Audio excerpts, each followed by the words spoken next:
The sun was sinking behind Kisumu Heights, painting the sky in red and gold when Amina stood in the courtyard, frozen.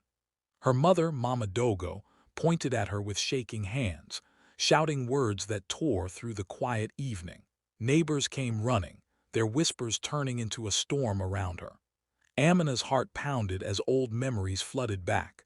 The songs she once sang to calm her children, the promises whispered under the dim porch light, the night she begged him not to go. She could still smell the faint scent of his coat, see the small suitcase in his hand, and hear the laughter that used to fill their small kitchen. Now, there was only noise, judgment, and the sharp sting of shame.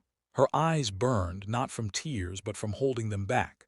A tiny hand tugged at her skirt, her youngest, still trusting, still believing in her. The crowd blurred, the voices faded, and Amina looked up at the glowing sky. She took a deep breath, her chest heavy but her voice steady. In that moment, she made a silent promise to herself, to stand tall, to fight for her children, and to never let this be the end of her story. A week later, the air in Mwanza market buzzed with noise and life, but inside Amina's small home, everything felt still. She sat at the head of the table, staring at the spot where one more plate used to be. His cup was still there, empty but impossible to ignore. The children whispered and glanced at her, unsure how to act in this new silence. Relatives came and went, bringing pity in their eyes and stories in their mouths. They spoke softly, as if the truth could hurt less if whispered. But the truth sat heavy in the room. He was gone, and Amina was now the one left to hold everything together. She began to wake before sunrise, her eyes burning from lack of sleep. She fetched water before the rooster crowed, ironed uniforms for school, and packed small lunches with whatever food she could find. At the clinic, she signed papers with shaky hands, realizing she was now the only one who could. Some days she felt anger rise like fire. Other days she felt a deep tenderness she never knew she had. She sang silly songs to make the youngest laugh, even when her own heart was breaking. At night, when the house finally went quiet, she would sit on the floor, her body aching and her eyes wet, too tired to cry properly. Slowly her hands began to change, stronger, steadier. She fixed torn clothes, stirred porridge with patience and braided hair with care. Each small act became a way of saying, "We will survive this." Her children started to laugh again, not because things were easy, but because she showed them how to find light even in the dark. The empty seat at the table stopped feeling like a wound and started feeling like a lesson. Amina learned that love was not about promises spoken, but about actions repeated. Every meal shared, every scraped knee cleaned, every night she stayed up comforting a fevered child. They all became part of the quiet strength she was building. She never asked to lead this family, but now, each day, with salt on her tongue and pride in her chest, she did it anyway, one small, brave act at a time. Months slipped by like dust carried on the wind. Amina counted them in the way the children's shoes wore thin, in how her hair began to fall loose by evening, in how quiet the nights had become. Every day she looked at the road beyond Mwanza Market, half expecting to see his shape returning through the heat and dust. Hope sat heavy in her chest, not loud or bright, but dull, like an ache that refused to fade. One afternoon, a letter came, stamped from a place called Kupangwe. Her hands shook as she tore it open, her heart racing faster than her thoughts. For a moment, she imagined it was his handwriting, his promise finally kept. She ran down the lane barefoot, clutching it like treasure. But when she read it under the shade of the mango tree, her knees went weak. It was not from him, just a notice about unpaid rent. The world tilted for a second, and the laughter from nearby children sounded far away. That night, her kids sat at the table drawing pictures of a man with a crooked smile and long arms that reached for the stars. They asked when Papa would come home, and Amina smiled softly, swallowing the words she could not say. Later, when the children slept, she sat by the flickering lamp, scrolling through old messages on her cracked phone screen. "I'll come back soon," one said. She pressed her thumb over those words until the screen dimmed. In the market, people whispered when she passed. Some pitied her. Others looked away. But Amina learned to walk with her chin high. She baked bread for the neighbor who once scolded her, shared it without bitterness, and found small comfort in kindness freely given. The littlest child told her silly jokes, laughing so hard that even Amina had to laugh too, her heart lifting for a moment. When night came, she laid the children down gently, humming the same lullaby he once hummed to them. The sound filled the room, soft and trembling. It felt like both forgiveness and pain. As the children's breathing slowed, Amina realized something deep. She was the one they blamed, but she was also the one keeping them safe. And that truth, though heavy, was hers to carry. The sun hung heavy over the Zambezi that afternoon, the air thick and sticky. Amina stood on the ferry deck with her children, watching the water shimmer below when she heard someone call her name, a voice she hadn't heard in years but could never forget. She turned slowly, and there he was. Kwesi, the man who had left without a word, now standing a few steps away, looking smaller than her memory, his clothes neat but his eyes uncertain. A woman in a bright scarf nearby gasped softly, recognizing him too. News like this needed no messenger. It would spread on its own before they even reached the shore. Kwesi smiled, awkward and careful, as if testing the shape of his own apology. "Amina," he said, "I came back." His words felt like loose coins clinking empty without weight. He talked quickly, saying things about work, about fear, about trying to be a better man. But Amina didn't move. Her children clung to her skirt, their small fingers tightening. When he bent to hug them, they pressed closer to her, silent but clear in their refusal. Their fear said everything his words could not. Amina's face stayed calm, the same calm that had carried her through sleepless nights and endless mornings. Inside her chest, though, something fierce stirred, old pain mixed with disbelief, anger rising like a forgotten flame. But as she looked at him again, the heat began to fade. What was left wasn't rage, but a quiet kind of pity. This was not the same man who once made her laugh beneath the cracked porch light. This was a stranger wearing the scent of another life. The ferry swayed gently, and Amina's eyes drifted to the horizon. She remembered all the nights she had hoped he'd return, how she used to dream of their family whole again. Now that he stood in front of her, she realized that the hope had already died somewhere along the way.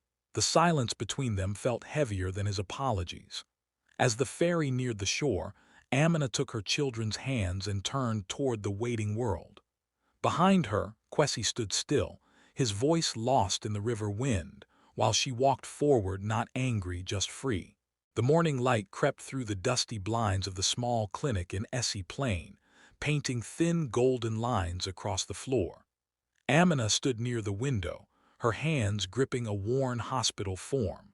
The nurses whispered behind the counter, pretending not to stare. On the bench nearby, her children sat swinging their legs, laughing softly as Kwesi tried to juggle a few oranges he'd picked up on the way. The sound of their laughter hit her heart in two ways, half joy, half ache. Kwesi stood in front of her, eyes lowered, his voice trembling. "Amina," he said, "I made mistakes. I was scared. I thought I was doing the right thing." Each word cracked at the edges, fragile as glass.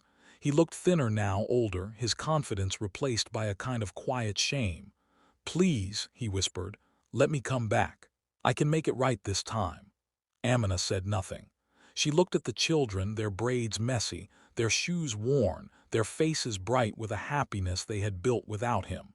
She remembered every morning she woke before dawn to fetch water, every night she stayed up sewing uniforms, every time she comforted a child through sickness or tears.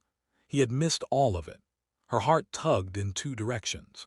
One part still remembered the warmth of their old laughter, the softness of his hand on hers, the way his voice once filled the house. The other part remembered the silence he left behind, the promises broken, the fear of depending on someone who could walk away again. The nurses called her name gently, asking her to sign the form. Her hands shook as she held the pen. Tears welled in her eyes, but she didn't wipe them away. Kwesi watched her, waiting for her answer, his hope trembling like a leaf in the wind. And in that quiet, Amina finally understood. This choice was not about punishing him or forgiving him. It was about protecting what she had fought to build, a home that stood because she refused to fall. She took a deep breath, signed her name slowly, and whispered a prayer under her breath. The sun broke fully through the blinds, and for the first time in a long while she felt steady. The marketplace buzzed with its usual rhythm, sellers shouting prices, children chasing chickens, the smell of roasted corn floating in the air. Amina stood behind her small stall, arranging tomatoes, when a woman from Nabira Lane leaned close and spoke in a low voice. "You know," she said, "while he was gone, Kwesi had another life. There was a woman who used to call him every morning. He had a new job, new friends, another home." The words slid into Amina's chest like tiny blades. She smiled politely, pretending not to care, but her hands trembled as she tied the bag of peppers. The noise of the market seemed to fade into a dull hum. That evening, while sweeping the small yard, her children came running, faces bright with curiosity. "Mama, look," they said, holding a bundle of old postcards tied with string. They had found them behind a loose brick in the wall. The cards were worn and yellow, some written in Kwesi's neat handwriting.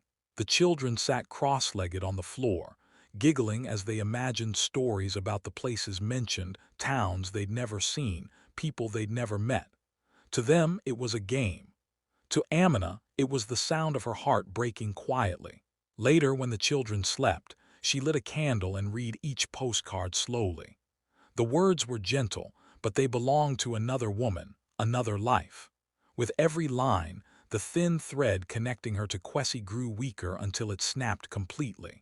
Anger rose inside her like hot steam, but right behind it came something softer, a tired kind of sadness, the kind that feels like rain after too much heat. The next day, she met Kwesi in the marketplace. The noise around them was loud, traders bargaining, music from a distant stall, but between them, everything was painfully still. She didn't shout or accuse. Instead, she spoke of the small betrayals, the unanswered calls, the empty promises, the lies told in silence. Each word landed quietly but sharp. Kwesi's shoulders sagged. His answers were clumsy, his voice low, but honest in a way that made her chest ache. The market swelled and softened around them, echoing the rise and fall of something old, love mixed with loss, hope tangled with hurt. And as she walked away, Amina felt both lighter and lonelier than she had in years. Winter arrived quietly, wrapping the town in cold winds and thin light. Amina stood outside her new home, a smaller place with a tin roof and a narrow kitchen, but it was hers. Every corner smelled of fresh paint and hope. She had worked for months to get it, stitching uniforms late into the night, selling vegetables at dawn, saving every coin she could find. Her hands were rough now, her eyes often tired, but her spirit had learned how to bend without breaking. Inside, the children were busy. The eldest was fixing a leaky tap, his tongue sticking out in concentration. The youngest sat by a borrowed lamp, sounding out words from an old storybook. Amina smiled as she watched them. Life wasn't easy, but it was moving forward. Some nights, they had only sweet potatoes for dinner, yet laughter filled the room until someone snorted and everyone fell over giggling. On other nights, the silence stretched long and Amina lay awake, counting worries like stars. One evening, Kwesi showed up, holding a box of tools and looking uncertain. "I can help with the roof," he said. Amina hesitated but nodded. He worked awkwardly, hammering nails, dropping screws, trying too hard to be useful. The children watched him, then slowly started to laugh and talk to him, asking questions, showing him their small garden behind the house. Their warmth toward him surprised Amina. She didn't trust him fully, not yet, but she could see the effort in his eyes. Days turned into weeks. The house began to feel stronger, patched walls, a mended door, the smell of cassava cooking over a small fire. Amina noticed how Kwesi's voice softened when he spoke to the children, how he listened when she spoke, even when her words were short. Something began to shift inside her, not quite forgiveness, but something close. It wasn't forgetting what he had done. It was choosing to build something new from what remained. Mama Dogo often watched from the doorway, her arms crossed, her face unreadable. But when she saw the children cling to Amina's skirt, laughing and safe, her expression softened just a little. And for the first time in a long while, the house, small and patched as it was, felt like home. Rain dripped gently through the branches of a jacaranda tree in Bangui village, the ground soft beneath everyone's feet. Amina stood with her children and a few neighbors, celebrating something small but precious. Her eldest stood proudly, reciting a short poem he had written for school, his voice shaking but clear. The youngest knelt nearby, pressing a tiny seed into the damp soil, smiling up at her mother as if planting a dream. Amina's chest swelled with quiet pride. Mama Dogo watched from a few steps away, her shawl pulled tight around her shoulders. She didn't speak, but when Amina caught her eye, she saw something different there, not anger, not disappointment, just a small, tired smile. Kwesi stood on the other side, quieter than she had ever seen him, his hands clasped, his eyes following the children. He had learned that trust isn't built with words, only with steady, patient acts. Amina looked at all of them, her mother, her children, even Kwesi, and felt the truth rise in her heart. Blame was a story that belonged to others, but love was the work she showed up for every single day. The world could say what it wanted. She had chosen to live, to build, to keep showing up. As the rain eased, laughter bubbled from the children, light and bright as a bell.